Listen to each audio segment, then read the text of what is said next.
નમસ્કાર વિદ્યાર્થી મિત્રો, એસએન વિદ્યાલયના ઈ લર્નિંગ પ્રોગ્રામમાં હું પિનાકિન રાવલ આપનું ફરીથી સ્વાગત કરું છું.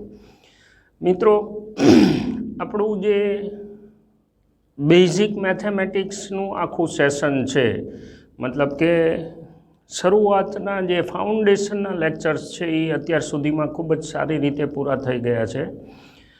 એક મુદ્દો એમાં જે બાકી છે લોગેરિધમનો, હવે એ જે છે એ રૂબરૂમાં આપણે શીખી શકીએ એવી વસ્તુ છે. એટલે જ્યારે પણ માની લો કે થિયરીમાં આપણે જરૂર પડશે તો એવે વખતે આપણે લોગેરિધમ છે એ કઈ રીતે જોવા, એમાંથી કેલ્ક્યુલેશન કઈ રીતે કરવા એની ચર્ચા કરશું. એટલે આપણું ફાઉન્ડેશનનો આખો ભાગ પૂરો થયો છે. હવે આપણે સિલેબસ જે છે એ શરૂ કરીએ આજથી. તો લગભગ આમ તમે ટેક્સ્ટ બુકમાં જો અનુક્રમણિકા જોઈ હોય તો શરૂઆત જે છે આપણી, એમાં પહેલું જ ચેપ્ટર જે છે એ ભૌતિક જગત છે. એટલે આપણે જે ચર્ચા કરશું ખાસ કરીને સિલેબસની, એ અત્યાર પૂરતું એવી રીતે આપણે ચાલુ કરીએ છીએ કે જે કંઈ આપણો સિલેબસનો ભાગ છે એને બે આસ્પેક્ટથી સાથે સમજતા જશું. બે આસ્પેક્ટ એટલે શું? એનસીઆરટી ટેક્સ્ટ બુકને તો સમજતા જ જવાના છીએ, સાથે સાથે હું પીડીએફમાં, મતલબ જે પીડીએફ પ્રોવાઈડ થાય છે એ પીડીએફમાં તમને નીટને લગતું જે કંઈ માની લો કે કલેક્શન હશે અથવા તો ધ્યાનમાં રાખવા જેવી બાબતો હશે એના મુદ્દા હું પ્રોવાઈડ કરતો જઈશ. એટલે બહુ સ્વાભાવિક છે કે આપણી બંને તૈયારી એક સાથે ચેપ્ટરની સાથે જ થાય. રૂબરૂ જ્યારે ઓફલાઈન ક્લાસીસ ચાલુ થશે ત્યારની વસ્તુ અલગ છે, પણ અત્યારે બંને આસ્પેક્ટમાં આપણને ફાયદો થાય એવી રીતે આપણે ચાલશું. ઓકે, આજ શરૂ કરીએ આપણો સિલેબસ શ્રી ગણેશાય નમઃ કરીને.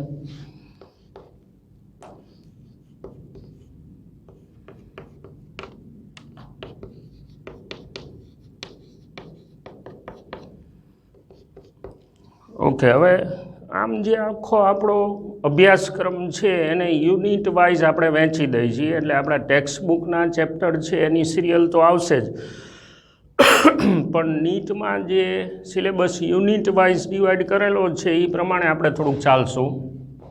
એટલે આપણું પહેલું યુનિટ ફિઝિકલ વર્લ્ડ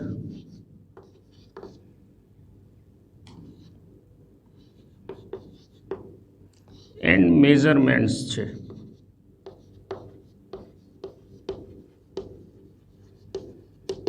મતલબ કે ભૌતિક જગત અને માપન. એટલે એકચ્યુઅલમાં આની અંદર ચેપ્ટર 1 અને 2 બંને આવી જશે.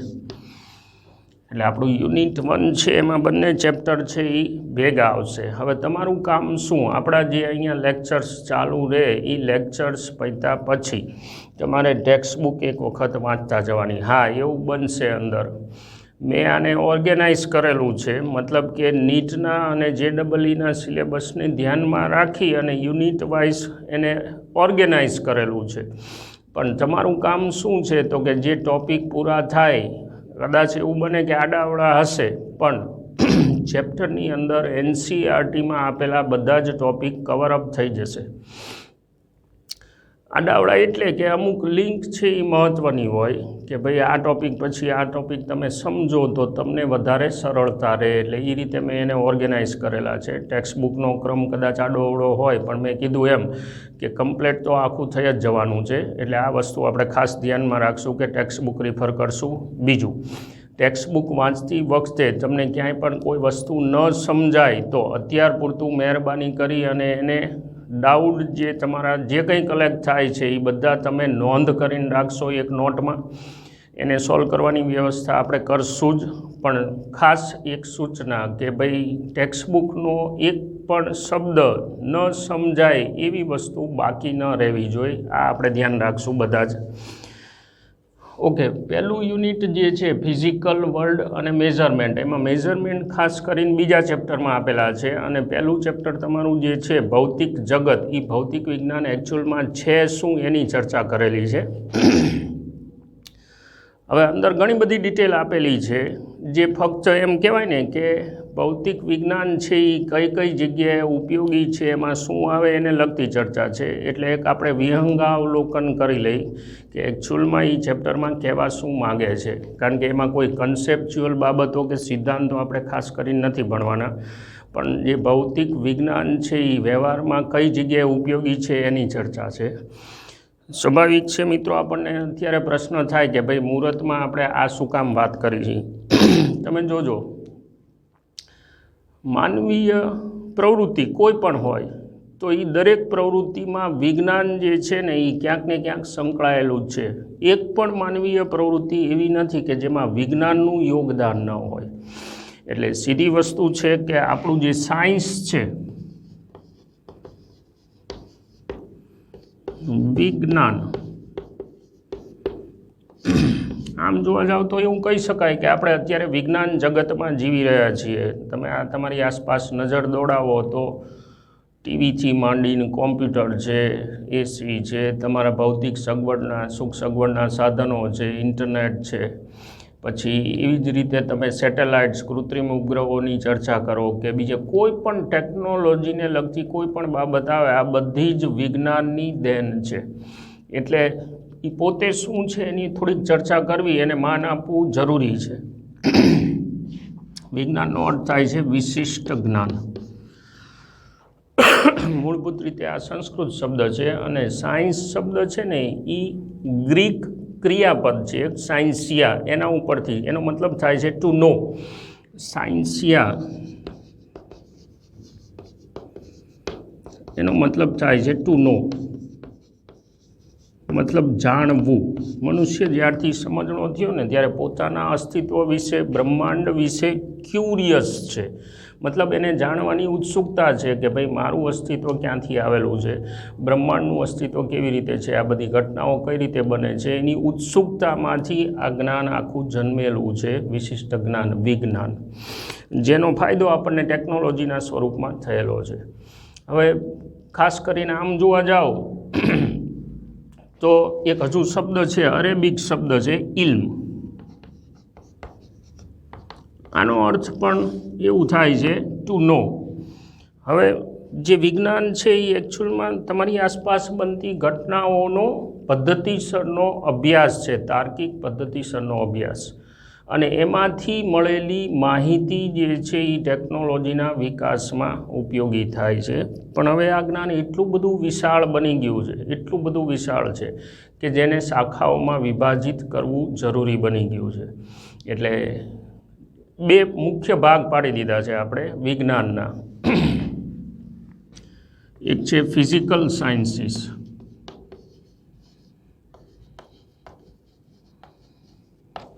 નિર્જીવ વસ્તુઓ સાથે જે ડીલ કરતું હોય એને ફિઝિકલ સાયન્સીસ કહેવાય, અને બીજું જે છે બાયોલોજિકલ સાયન્સીસ.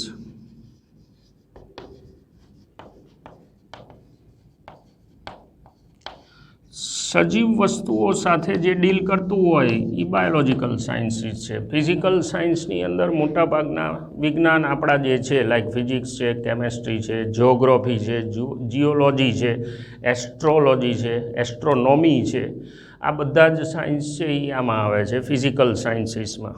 બે શાખા પાડી દીધી છે આપણે. અને બાયોલોજિકલ સાયન્સ છે તો એમાં બાયોલોજી પોતે જે સજીવ સાથે ડીલ કરે છે, પછી બોટની છે, ઝૂઓલોજી છે, એન્થ્રોપોલોજી છે, અને ફોરેન્સિક સાયન્સ છે, આવી બધી ઘણી શાખાઓમાં એને વિભાજિત કરી દીધું છે. હવે એમાંથી આપણને રસ છે પર્ટિક્યુલરલી ફિઝિક્સમાં જ.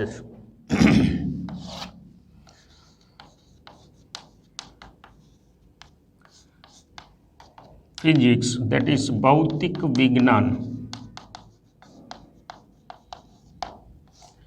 હવે એકચ્યુઅલમાં એક સંસ્કૃત શબ્દ છે ભૌતિકી. ભૌતિકીનો મતલબ થાય છે કુદરતને સમજવાનું વિજ્ઞાન. આપણી આસપાસ બનતી જે ઘટનાઓ છે એ ઘટનાઓને આપણી આસપાસ કુદરતી જે કાંઈ ઘટનાઓ બને છે એ ઘટનાઓના અભ્યાસ માટેનું જે વિજ્ઞાન છે એને ફિઝિક્સ કહેવાય. હવે વિજ્ઞાનનો વિકાસ કઈ રીતે થાય? માની લો કે આ જે કંઈ વિશાળ ટેકનોલોજી આપણે બનાવી શક્યા છીએ તો એ કઈ રીતે વિકાસ થયો હોય? સૌથી પહેલી વાત તો આવે છે ઉત્સુકતા. મેં કીધું એમ કે ભાઈ તમારી આસપાસ બનતી ઘટનાઓને જાણવાની ઉત્સુકતા, ક્યુરિયોસિટી જેને કહેવાય, એ જાણવા માટે આપણે શું કરીએ છીએ? નંબર 1, જોવા મળતી ઘટનાઓના અવલોકનો, જે કંઈ ઘટનાઓ બને છે એના અવલોકનો પદ્ધતિસરના આપણે કલેક્ટ કરીએ છીએ. એની પાછળ, એ ઘટના બનવા પાછળના તાર્કિક કારણો, તર્ક સાથેના, કે ભાઈ આ ઘટનાઓ આવી રીતે બને છે, શું કામ બને છે, એ તાર્કિક કારણો આપણે નોંધી છીએ. એ તાર્કિક કારણો જે છે એને કોઈ ગાણિતીય સંબંધમાં ગોઠવવાનો પ્રયત્ન આપણે કરીએ છીએ, સંખ્યાત્મક રીતે અને ગુણાત્મક રીતે, બંને રીતે. એટલે ક્વોન્ટિટેટિવલી અને ક્વોલિટેટિવલી બંને રીતે આપણે એને ગોઠવવાનો પ્રયત્ન કરીએ છીએ. હવે એ જે કંઈ ગાણિતીય સંબંધોમાં જે ગોઠવાય છે એના આધારે કોઈ ગાણિતીય સિદ્ધાંત, કોઈ નિયમની રચના થાય છે અને પછી હવે ભવિષ્યમાં બનનારી ઘટનાઓ જે છે એનું પ્રેડિક્શન થઈ શકે, ભવિષ્ય કથન થઈ શકે. ઉપરાંત વિજ્ઞાન જે છે એ પરિવર્તનશીલ છે. આમ તો દુનિયા આખી પરિવર્તનશીલ જ છે, પણ છતાંય વિજ્ઞાનના કોઈ પણ સિદ્ધાંત જે છે એના માટે એવું કહેવાય કે they are open two modify. મતલબ કે એ વિજ્ઞાનના સિદ્ધાંતોમાં કરેક્શન આવી શકે. ઘટનાઓ જે છે એ વિજ્ઞાનના સિદ્ધાંતના આધારે બનતી હોય તો એની ચોકસાઈ જે છે એ નક્કી થાય. એટલે ખરાય કે ભાઈ તમે જે સિદ્ધાંત બનાવ્યો છે એ જે તે ઘટનામાં ફિટ બેસે છે કે નહીં. ન બેસતો હોય તો એમાં કરેક્શન આવે. આ બધું જ આપણે ભણવાના છીએ. એટલે ખાસ કરીને મેં કીધું એમ કે સતત એમાં ચેન્જીસ આવતા જાય, સિદ્ધાંતોમાં સુધારા, આમ તો કહી શકાય, સુધારા જે છે એ આવતા જાય. હવે જે ફિઝિક્સ છે એનો મુખ્ય હેતુ, ભૌતિક વિજ્ઞાન મેં કીધું એમ કુદરતને સમજવાનું વિજ્ઞાન છે. એટલે કે આપણી આસપાસ બનતી બધી જ નેચરલ ઇવેન્ટ્સ, નેચરલ એક્ટિવિટી છે એના ઉપર આપણે ફોકસ કરેલું છે. પણ હવે એ દરેક બાબતોમાં ફિઝિક્સ જે છે એનું મુખ્ય કામ શું? તો કે એક છે યુનિફિકેશન, એટલે કે એકીકરણ, અને બીજું છે રિડક્સિફિકેશન, મતલબ કે ન્યૂનીકરણ. હવે આનો મતલબ શું થાય એ આપણે ખાસ તો સમજવાનો રહે કે એકીકરણ એટલે શું. કુદરતમાં જે કંઈ ઘટનાઓ બને છે, ઘણી બધી ઘટનાઓ બને છે. લાઈક બ્રહ્માંડમાં ગ્રહો જે છે એ કોઈ સ્ટારની આસપાસ, લાઈક સૂર્યની આસપાસ આપણી ગ્રહમાળા ભ્રમણ કરે છે, પૃથ્વીની આસપાસ ચંદ્ર ભ્રમણ કરે છે. એવી જ રીતે પૃથ્વી ઉપર ઘણી બધી ઘટનાઓ બનતી હોય છે કે જે કોઈને કોઈ ચોક્કસ સિદ્ધાંતોના આધારે જ બનતી હોય છે. હવે આ દરેક ઘટનાઓને જો આપણે અલગ અલગ સમજવા જઈએ તો આ આખો વિશાળ ગ્રંથ બને. એટલે આપણે શું કરીએ છીએ, કુદરતમાં જોવા મળતી ઘટનાઓ જે છે એ દરેક ઘટનાઓને કોઈ ચોક્કસ એવા ઓછામાં ઓછા નિયમો વડે સમજાવી શકાય એમ છે કે કેમ, એ જે ઘટના મેં કીધું એને એકીકરણ કહેવાય.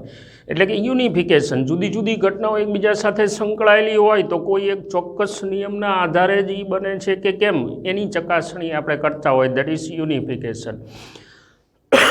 ઘણી બધી વખત એવું બને કે ઘણા તંત્રો છે એ બહુ જટિલ હોય, તો હવે જટિલ તંત્રો જે છે એનો અભ્યાસ કરવામાં થોડીક પ્રશ્નો ઉદ્ભવે. એટલે આપણે શું કરીએ છીએ કે એવા મોટા અને જટિલ તંત્રો હોય એને એના ઘટકોમાં વિભાજિત કરી, એના ભાગલા પાડી અને એના ઘટકોનો જે આપણે અભ્યાસ કરી તો એ જે આખી પ્રક્રિયા છે એને ન્યૂનીકરણ કહેવાય. મતલબ કે આખું તંત્ર છે એને નાનું કરી નાખેલું છે અને એનો અભ્યાસ કરેલો છે. લાઈક થર્મોડાયનેમિક્સમાં આપણે આવી ચર્ચા કરશું. ખૂબ જ વિશાળ અને જટિલ તંત્ર છે તો એના ઘટકો લાઈક તાપમાન, દબાણ ને એવા બધા ભૌતિક રાશિઓના અભ્યાસ વડે આપણે થર્મોડાયનેમિક્સ છે એને કવર અપ કરી શકાય. પછી એવી જ રીતે આપણે ચર્ચા કરશું યુનિફિકેશન કઈ રીતે થાય, કે ભાઈ જે કંઈ ઘટના જોવા મળે છે એકબીજા સાથે કઈ રીતે સંકળાયેલી છે, કયા નિયમના આધારે આ બધી ઘટના બને છે. એક ઉદાહરણ આપું કે ભાઈ કોઈ એક વૃક્ષ ઉપરથી ફળનું પડવું, બધાને ખબર છે કે ન્યૂટને એમાંથી ગુરુત્વાકર્ષણનો નિયમ શોધેલો છે. તો હવે એ જે ઘટના છે એ અને ગ્રહોની આસપાસ સૂર્યની આસપાસ ગ્રહોની ગતિ એ બે વચ્ચે કોઈ સામ્યતા છે કે નહીં? આ સામ્યતાના આધારે કોઈ ચોક્કસ નિયમ પરથી આ બે ઘટનાને યુનિફાઈ આપણે કરેલી કહેવાય. હવે આવી જ રીતે ઘણી બધી ઘટનાઓને કોઈ ચોક્કસ નિયમો વડે આપણે ઓછામાં ઓછા ચોક્કસ નિયમો વડે આપણે સમજાવી શકીએ છીએ. ઉપરાંત આપણું જે ફિઝિક્સ છે એકચ્યુઅલમાં જન્મેલા છેલ્લા 500-600 વર્ષનું ડેવલપમેન્ટ છે, પણ એમાં ફિઝિક્સનું જે કાર્યક્ષેત્ર છે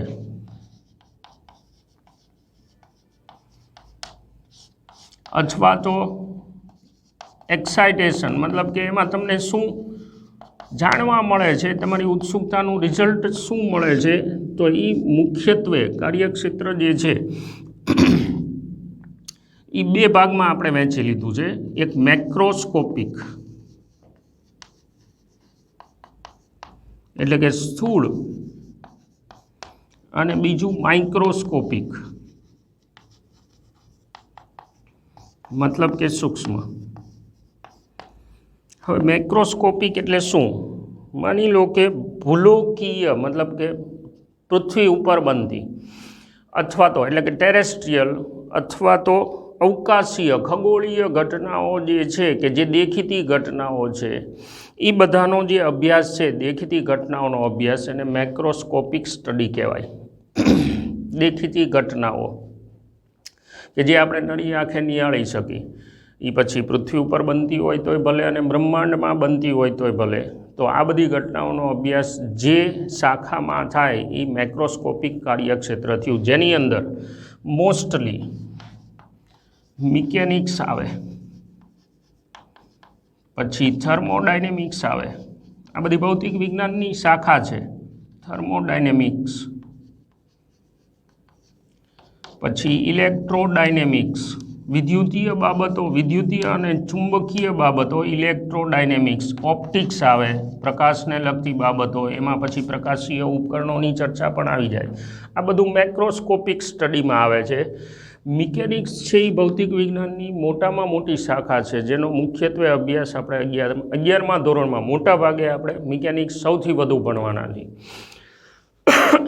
એવું કહેવાય કે ન્યૂટન દાદાએ યોગદાન જે આપેલું છે એનો અભ્યાસ ખાસ કરીને, અને આ આખી શાખા જે છે એ ઓલમોસ્ટ ઈસવીસન 1900 પહેલાં રચાઈ ગઈ છે. એટલે આને પ્રચલિત ભૌતિકશાસ્ત્ર કહેવાય છે. પ્રચલિત ભૌતિકશાસ્ત્ર અથવા ક્લાસિકલ ફિઝિક્સ.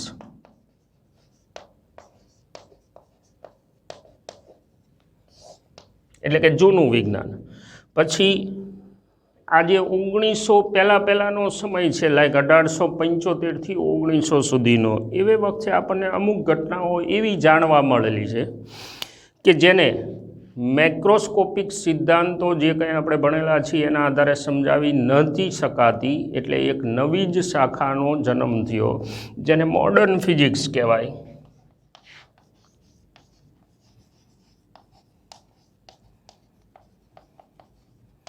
એટલે કે 1900 પછીનું જે વિજ્ઞાન છે એને મોડર્ન ફિઝિક્સ કહેવાય છે, જેમાં સૂક્ષ્મ સ્તરે બનતી ઘટનાઓનો અભ્યાસ થાય છે. હવે સૂક્ષ્મ સ્તર એટલે કેટલું સૂક્ષ્મ સ્તર? લાઈક પરમાણુનું બંધારણ તમને ખબર છે, એટલે પરમાણુનું બંધારણ અતિ સૂક્ષ્મ, નરી આંખે તો આપણને દેખાતું જ નથી. હવે એનું ડિટેલમાં આપણે અભ્યાસ કરવાના છીએ, પણ એમાં અહીંના કોઈ સિદ્ધાંત કામ લાગતા નથી. એટલે કે પરમાણુના બંધારણમાં રહેલા કણો લાઈક ન્યુટ્રોન, પ્રોટોન, ઇલેક્ટ્રોન વચ્ચે થતી આંતરક્રિયાઓ, એમના આંતર સંબંધો, એમાં પ્રવર્તતા બળોની આખી બાબતો, એમાં સંકળાયેલી ઉર્જાની બાબતો, એ બધો અભ્યાસ અહીંયા થાય માઇક્રોસ્કોપિક લેવલે. એને મોડર્ન ફિઝિક્સ આપણે કીધું છે. એમાં જુદી જુદી શાખાઓનો આપણે અભ્યાસ કરશું. એમાં ન્યુક્લિયસનું બંધારણ મતલબ પરમાણુના કેન્દ્રનું બંધારણ પણ આપણે ભણવાના છીએ. એટલે આમ જોવા જાઓ તો અતિ વિરાટથી અતિ સૂક્ષ્મ સુધીનો જે અભ્યાસ આવે કુદરતી ઘટનાઓનો, એ આપણું ફિઝિક્સ છે, જેને આ 2 વર્ષમાં સ્ટેપ બાય સ્ટેપ આપણે ભણવાના છીએ. એક સ્વાભાવિક પ્રશ્ન થાય, મેં જેમ શબ્દ વાપરો અતિ વિરાટથી અતિ સૂક્ષ્મ, તો કઈ કઈ રેન્જમાં આપણે ચાલવાનું છે એ હું તમને કહી દઉં.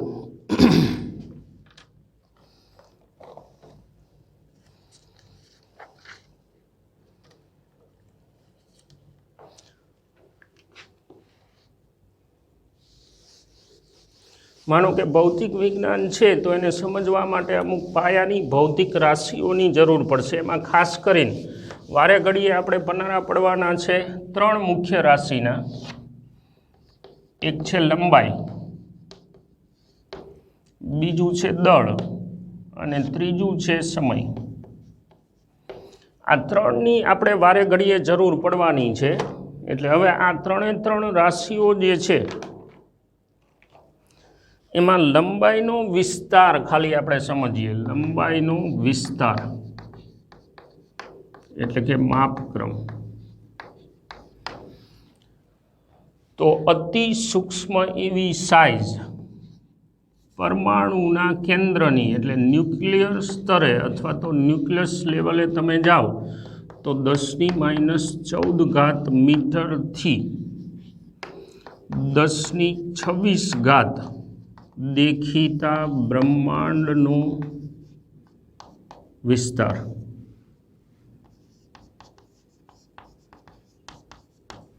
અહીં સુધીની આપણે ચર્ચા કરવાની છે। અતિ સૂક્ષ્મ એટલે 10⁻14 મીટરનું માપક્રમ આપણે ડીલ કરશું। એટલે આમ જુઓ તો એને ફર્મી લેવલ કહેવાય। ફર્મી મતલબ 10⁻15 મીટર એટલે ફર્મીના સ્તરેથી શરૂ કરી મોડર્ન ફિઝિક્સના કન્સેપ્ટથી અતિ વિરાટ મતલબ તમને જે બ્રહ્માંડ દેખાય છે, ધ્યાનમાં રાખજો, બ્રહ્માંડ છે એટલું આપણે જાણી નથી લીધું, પણ જેટલું દેખાય છે એનો વિસ્તાર આપણે અંદાજિત આટલો આંકેલો છે। તો આ જે આખી રેન્જ છે 10⁻14 મીટરથી માંડીને 10⁻26 મીટર સુધીનો લંબાઈનો વિસ્તાર છે એમાં આપણે ડીલ કરવાનું છે। એટલે લગભગ એવું કહેવાય કે 10⁻40 ગાળો થયો, 14 આ બાજુ અને 26 આ બાજુ। હવે પ્રકાશની ઝડપ તમને બધાને ખબર છે,